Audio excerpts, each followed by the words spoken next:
Hello everyone, welcome to our YouTube channel. आज के session में हम डिस्कस करेंगे जीएस पेपर 2 पार्ट 3, जिसमें हम 20 मार्कर क्वेश्चंस को केटर करेंगे। जैसा कि आपको पता है, हमने पार्ट 2 में 8 मार्कर क्वेश्चंस को कवर किया है। ऐसे ही पार्ट 1 में हमने 4 मार्कर क्वेश्चंस को कवर किया था। अगर आपने वो वीडियोस नहीं देखी हैं तो प्लीज़ एक बार ही गो थ्रू हो लीजिए, क्योंकि आपके अपकमिंग जो भी पेपर्स होंगे उनके लिए भी वो जो क्वेश्चंस हैं वो बहुत ही इंपॉर्टेंट है, राइट। जो जितने भी प्रीवियस ईयर क्वेश्चंस होते हैं, जब भी आप किसी भी पेपर के लिए प्रिपेयर करते हैं, चाहे फिर वो HAS हो, चाहे फिर वो आपका NT हो, वहाँ पर जो प्रीवियस ईयर क्वेश्चंस हैं, जितने भी पेपर्स हुए हैं, उनके सारे ही क्वेश्चंस बहुत इंपॉर्टेंट हो जाते हैं। सो आज के सेशन में हम 20 मार्कर क्वेश्चंस को डिस्कस करेंगे। So let's start. यहाँ पर देख सकते हैं, we will discuss 20 marker questions. अब आपको पता है 20 मार्कर क्वेश्चंस में आपसे 3 क्वेश्चंस पूछे जाते हैं। सो इन 3 क्वेश्चंस में से जो 2 क्वेश्चंस हैं वो जीएस पार्ट से रिलेटेड है और एक जो क्वेश्चन है that is related to HPG के। आज के सेशन में हम जीएस पार्ट से रिलेटेड जो क्वेश्चंस हैं उनको डिस्कस करने की कोशिश करें, right. So let's start again. आप क्वेश्चन के नेचर को देख सकते हैं। देखिए, ये जो 20 मार्कर क्वेश्चंस हैं, मैं ये भी नहीं कह सकती कि बहुत आसान है। कुछ ऐसे क्वेश्चंस हैं जिनको समझने की काफ़ी ज़्यादा ज़रूरत है। जैसे कि आपका क्वेश्चन नंबर 1, यहाँ पर बोला गया है explain the trend of regionalization of Indian politics. Now this question is very very unique and very good question. यहाँ पर आपसे पूछा गया है रीजनलाइजेशन ऑफ इंडियन पॉलिटिक्स। अब देखिए, ये एक ऐसा टॉपिक है जिसकी कवरेज करना बड़ा मुश्किल है। ऑलमोस्ट आपको किसी भी किताब में ये जो क्वेश्चन है ये देखने को नहीं मिलेगा अनटिल एंड अनलेस आपने NCERT रीड करी हो क्लास 12th की। अगर आपने क्लास 12th की NCERT रीड करी है तब ये क्वेश्चन को आप अटेम्प्ट कर सकते थे, लेकिन अगर आपने लक्ष्मीकांत रीड करी है उससे आप ये क्वेश्चन को अटेम्प्ट नहीं कर सकते हैं। क्यों? क्योंकि आपसे क्वेश्चन पूछा गया है रीजनलाइजेशन ऑफ इंडियन पॉलिटिक्स, मतलब इंडियन पॉलिटिक्स में रीजनलाइजेशन कैसे इवॉल्व हुई, वो आपसे क्वेश्चन पूछा गया है। For the better understanding of current political scenario, जो आज का करंट पॉलिटिकल सिनेरियो है उसमें रीजनलाइजेशन ऑफ इंडियन पॉलिटिक्स कैसे प्रोमिनेंस में आई, वो आपसे क्वेश्चन पूछा गया। सो इंट्रोडक्शन में आप वही लिख सकते हैं, क्योंकि इंडिया की डाइवर्स पॉलिटी है, यहाँ पर आपको बहुत सारी स्टेट्स देखने को मिलती हैं। जैसे कि हम यहाँ पर एग्जाम्पल कोट कर सकते हैं, जैसे कि यूरोपियन यूनियन है जहाँ पर आपको 28 सॉवरन नेशन स्टेट्स देखने को मिलते हैं। वैसे ही हम कह सकते हैं दो इंडिया पॉलिटी में आपको यूनिटी देखने को मिलती है, लेकिन यहाँ पर डाइवर्सिटी बहुत ज़्यादा है। इस डाइवर्सिटी की वजह से ही आपको इंडियन पॉलिटिक्स में भी रीजनलाइजेशन देखने को मिलती है। अब देखिए, बहुत सालों तक हमें कांग्रेस पार्टी का ही रूल देखने को मिलता है, वन पार्टी डोमिनेंस बोलते हैं। अब वन पार्टी डोमिनेंस जब आपकी कंप्लीट हुई, मतलब खत्म हुई, उसके बाद आपको देखने को मिलता है कि बहुत सारी रीजनल पार्टीज उभर के आई हैं। वहां से आपको देखने को मिलता है regionalisation of Indian politics, right. So आप लिख सकते हैं for 42 years after independence until the 9th national election in November 1989, India was a single party dominated system. So यहाँ पर आपको single party dominance देखने को मिलती है। This was because the Congress party had an inherited legitimacy resulting from its 3-decade long leadership of the freedom movement prior to 1947. अब अगर हम प्रायर इंडिपेंडेंस देखते हैं तो प्रायर इंडिपेंडेंस में भी आपको मेजर पार्टी का रोल जो देखने को मिलता है दैट इज इंडियन कांग्रेस, है ना, Indian national Congress. So Indian national Congress की डोमिनेंस आपको आफ्टर इंडिपेंडेंस भी देखने को मिलती है।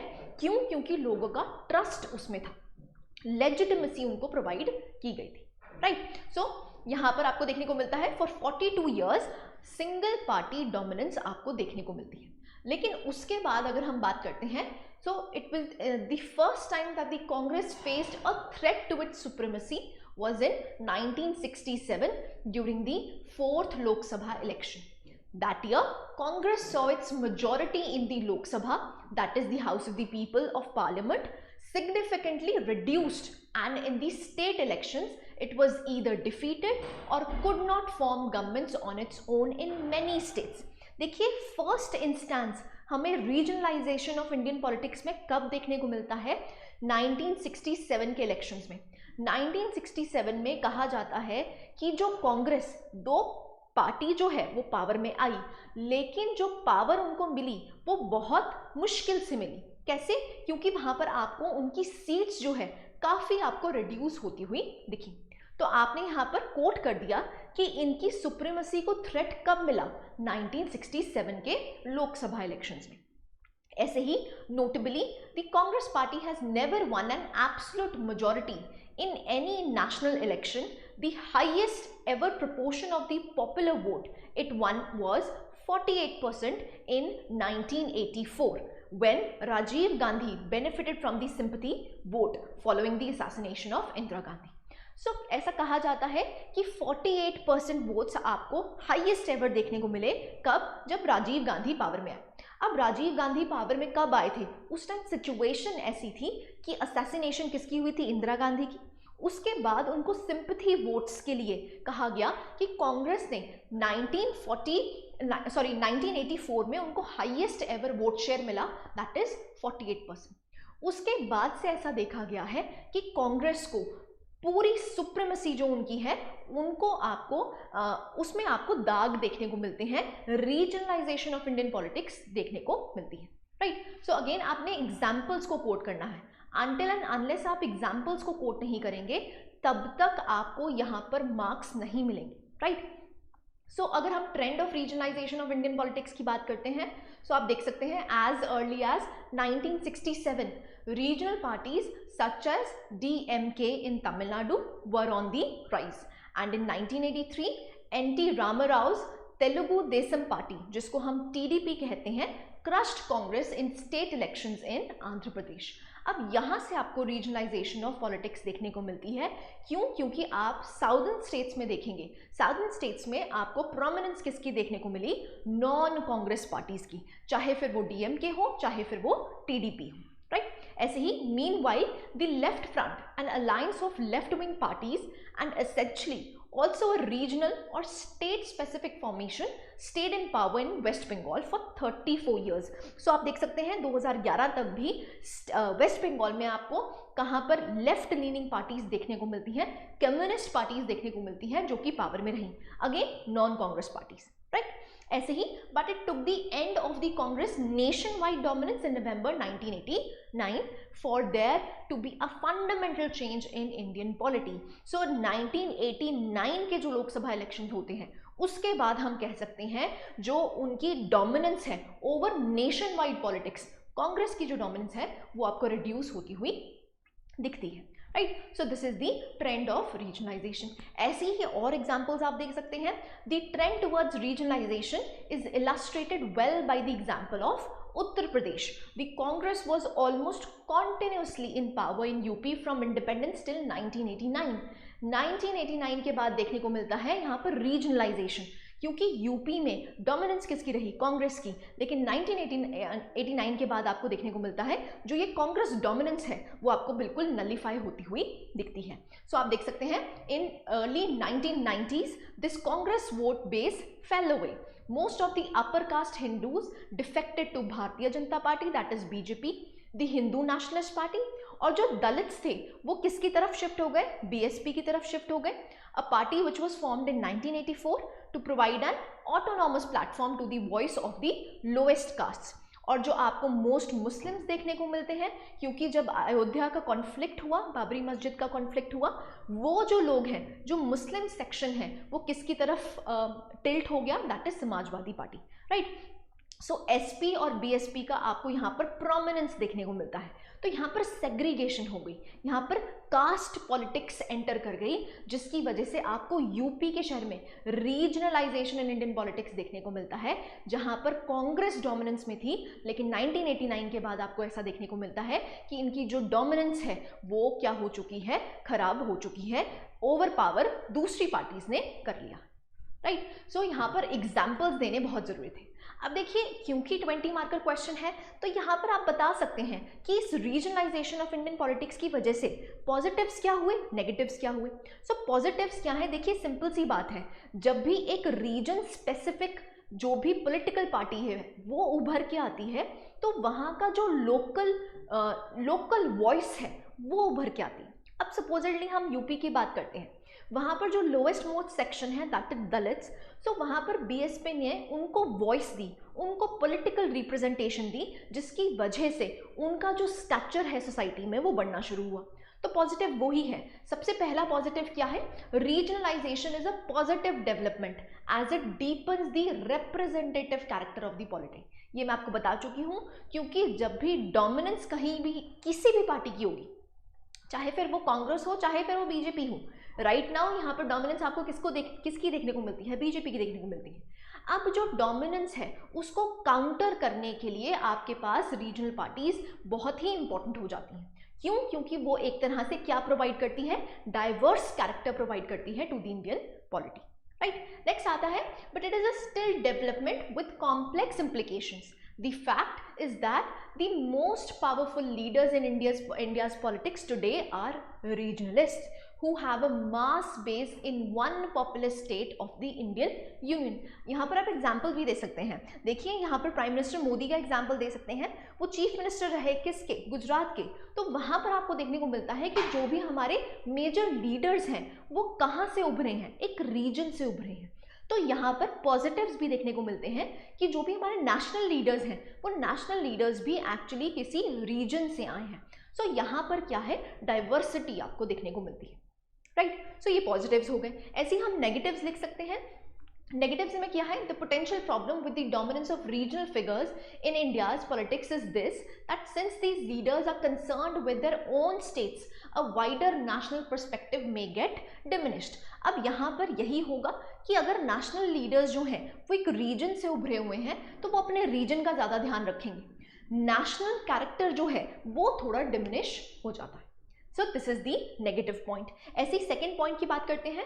The other result of regionalisation is that the regional parties decide who governs at the centre as they are absolutely indispensable to the formation of coalition governments. The fact that the regional parties are holding all the cards can lead to problems. Take the example of 2G scam.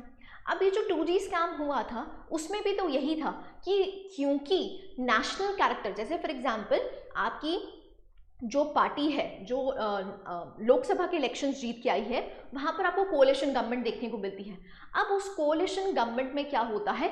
सबका view होता है। तो अगर कोई scam या corruption case भी चलता है तो उसको डिमिनिश करने की बात की जाती है। सो यहाँ पर क्या है कि नेशनल कैरेक्टर को छोड़ के लोग किसके कैरेक्टर में चले जाते हैं? दैट इज स्टेट कैरेक्टर में, रीजनल कैरेक्टर में चले जाते हैं। तो जो हमारा नेशनल प्रोमिनेंस है, नेशनल डेवलपमेंट है, वो कहीं पीछे रह जाती है, right. So this is the negatives. Done. So simple सा क्वेश्चन था, लेकिन अगर आपने क्वेश्चन समझा हो, अगर आप वहाँ पर रीजनलाइजेशन टॉपिक लिखाते तो सारा का सारा क्वेश्चन गलत हो जाता। आपसे पूछा गया है regionalisation of Indian politics. So politics की रीजनलाइजेशन कैसे हुई है, कैसे हम वन पार्टी डोमिनेंस से मल्टी पार्टी डोमिनेंस में उभरे हैं, कैसे हमने इंडियन पॉलिटिक्स में रीजनलाइजेशन देखी, राइट। नेक्स्ट क्वेश्चन पे मूव करते हैं, that is critically examine major tenets of India's nuclear policy. अब देखिए यहाँ पर क्या है, ये जो इंडियाज न्यूक्लियर पॉलिसी है काफ़ी ज़्यादा न्यूज़ में रही। वो क्यों न्यूज़ में रही है? क्योंकि रिसेंटली जो हमारी नो फर्स्ट यूज़ पॉलिसी है उस पे ऐसा कहा गया था कि हम दोबारा विचार करेंगे। So recently amidst heightened tensions between India and Pakistan, the defense minister of India has recently said that the no first use policy, nuclear policy of India may change in the future. Now this quotation becomes very important. यहाँ से examiner को पता चल जाएगा कि आप यहाँ पर करंट अफेयर्स को कोट कर रहे हैं, राइट। वो कोट करना बहुत ज़्यादा इंपॉर्टेंट हो जाता है, तभी आपका जो आंसर है वो थोड़ा यूनिक बन पाए, राइट। अब क्या है, व्हाट इज न्यूक्लियर डॉक्ट्रिन? हमारे इंडिया की न्यूक्लियर डॉक्ट्रिन क्या है, सबसे पहले उसको हम केटर कर लेते हैं। फर्स्ट पॉइंट है, the nuclear doctrine states how a nuclear weapon state would employ its nuclear weapons both during peace and war. अगर पीस है, अगर वॉर है, हमारे जो न्यूक्लियर वेपन्स हैं वो कौन होल्ड करके रखेगा, किसके डिसीजंस पे वो चले जा सकते हैं। राइट। सेकंड आता है the doctrine helps to establish deterrence vis-à-vis adversary. देखिए ये डेटरेंस के लिए ही है, ऐसा नहीं है कि आज वॉर हुई और हमने दूसरी नेशन पे न्यूक्लियर वेपन्स फेंक दिए, ऐसा नहीं है, डेटरेंस के लिए है। वो डेटरेंस क्यों इंपॉर्टेंट है? क्योंकि जो हमारे दो नेबर्स हैं, एक हमारा चाइना, एक हमारा पाकिस्तान, दोनों ही न्यूक्लियर वेपन स्टेट्स हैं। सो कभी फ्यूचर में कोई टेंशंस होती हैं तो ये जो न्यूक्लियर वेपन्स हैं ये सिर्फ डेटरेंस के लिए हैं।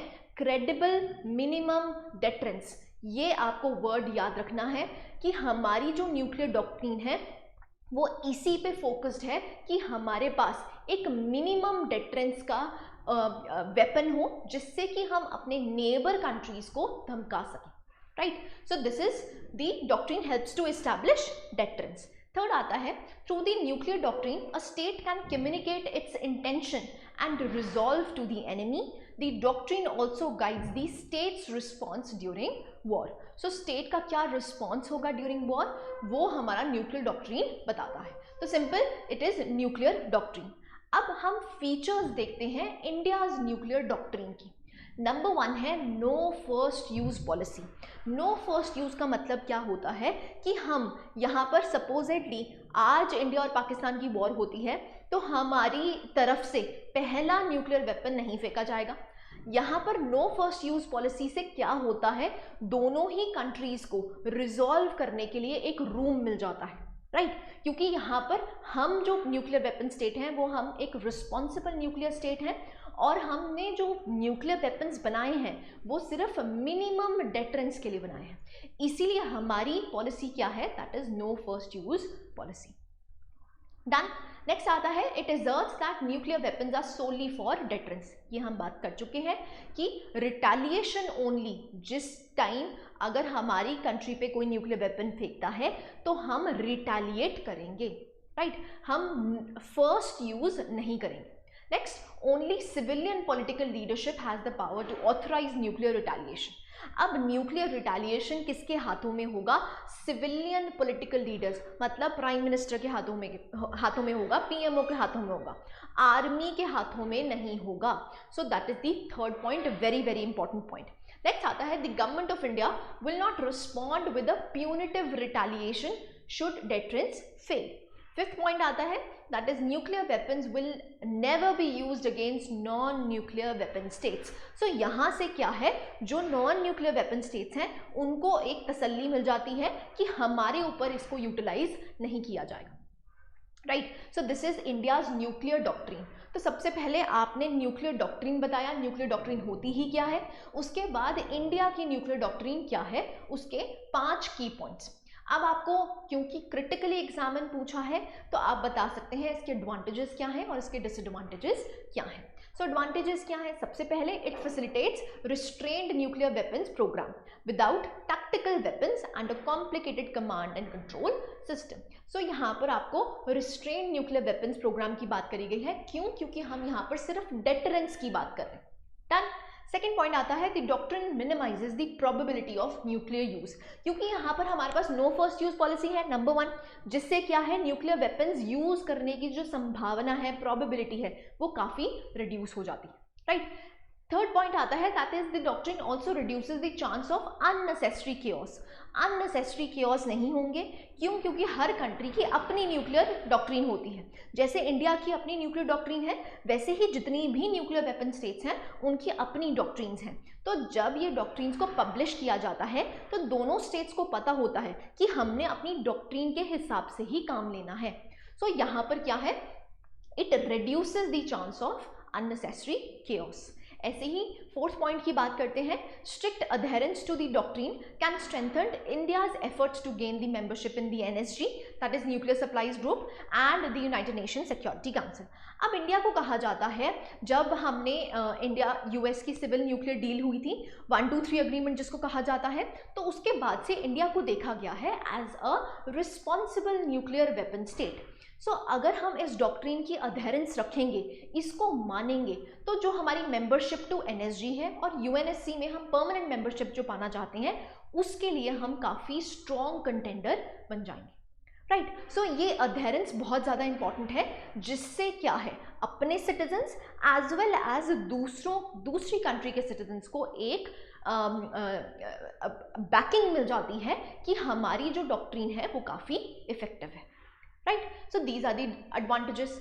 आर्ग्यूमेंट्स अगेंस्ट की अगर बात करते हैं, so the idea of no first use of the nuclear weapons has been rejected by some nuclear weapon states and accepted only at the declaratory level by most if not by all the others. So जो जितनी भी nuclear weapon states हैं उनमें no first use policy जो है वो किन्हीं nuclear weapon states ही मानती हैं और बहुत सी ऐसी स्टेट्स हैं जो इसको नहीं मानती।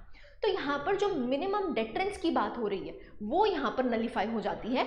अगर हर state no first use policy नहीं अपनाएगा तो ये जो डेटरेंस की बात है वो बिल्कुल नलीफाई हो जाती है। तो this is a argument against it. Second point बात करते हैं, nuclear weapons are often seen as an antidote to conventional inferiority as the inferior party will seek to deter conventional attacks by threatening a nuclear response. अब देखिए जो हमारा conventional warfare है उसको एक सेटबैक मिलता है। तो जो भी इंफीरियर कंट्री है अगर उसके पास न्यूक्लियर वेपन्स हैं तो वो दूसरी कंट्री को हमेशा न्यूक्लियर वेपन्स के द्वारा ही धमकाता रहेगा। फॉर एग्जाम्पल आप यहाँ पर नॉर्थ कोरिया की बात कर सकते हैं। तो नॉर्थ कोरिया का भी यही है कि हम क्योंकि न्यूक्लियर वेपन स्टेट है तो ये किसको धमकाता रहता है, that is the western world, USA को धमकाता रहता है। अब उसको पता है क्योंकि मैं कन्वेंशनल वॉर के लिए अगर जाऊंगा इन बड़ी कंट्रीज के साथ तो ऑब्वियस सी बात है मैं हार जाऊंगा, राइट। सो यहाँ पर क्या है, जो इंफीरियर पार्टी है वो हमेशा किसके द्वारा धमकाती रहती है, दैट इज न्यूक्लियर वेपन्स के द्वारा धमकाती रहती है।